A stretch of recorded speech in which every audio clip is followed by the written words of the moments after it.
found myself in Stoke-on-Trent. I hadn't expected to be here.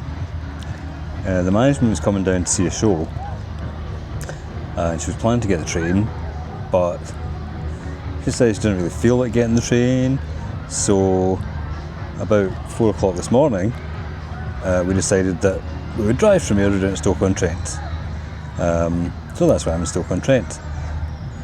Didn't really have time to research anything about it, so I had a look on Google Maps and I found there was a big park called Central Forest or Forest Central. Anyway, that's where I am.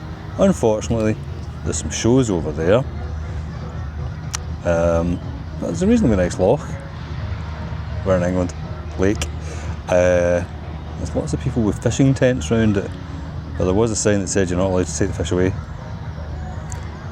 Maybe they'll throw them back in again. Anyway, nice enough park. There are pottery museums. I've got a funny feeling I'm going to end up going to one of them tomorrow, so I'm not going to go to the pottery museum just now. So I think I'll just walk around the park and then I'll go back and see if I can find Lenny Henry at the Premier Inn, because that's where Lenny Henry always stays. He loves the Premier Inn. Maybe watch some video and then find the management for dinner, because she's going to see a show twice. She's going to see a show called And Juliet, which is, I think, about if Juliet didn't die at the end of Romeo and Juliet, what would she do? No idea, never seen it. Probably not going to, because I don't really like musicals after about My Fair Lady. Unless you count Grease as a musical. I quite like Grease. Generally, not that keen on musicals. I like older ones, but not so much the new ones. So anyway, nice enough park. I'll be wondering to see what else we can find around here. Originally I thought these were the biggest bugger daffodils ever, but on closer inspection I'm not sure they are daffodils. If only we had somebody with a good honours degree in botany. That wouldn't help. They would have no idea what these are. Yeah, anyway, there it is. So I don't know what they are. They're big and yellow, and I'm not sure they're daffodils. I'm pretty sure they're monocotyledons, but other than that, yeah. Is there a horticulturalist in the house?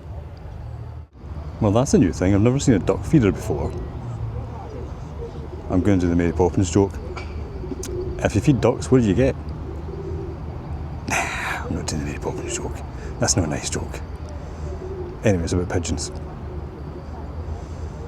Although, there are an awful lot of pigeons here, so maybe the Mary Poppins joke would work. I get it. It's a tree of tools. If you look at the end of the branches, they've got things like hammers and spades and stuff like that. Travel. Go to foreign lands. Experience new things. Savour the local delicacies. Or Greggs. Yeah, Greggs. That'll be fine. And some OJ. That's healthy.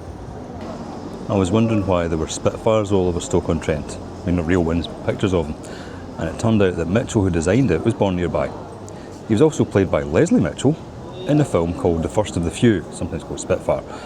But the main thing is, David Niven was in this film. And we want to know, did David Niven sneak in a mention of Trubshaw? Of course he did. He said he had broken a date with Elsie Trubshaw. If you want to see the real Trubshaw, who was Niven's friend, he is the first man from the Ministry in the Titfield Thunderbolt. And a few other things too, but the one that I see him most in is the Titfield Thunderbolt.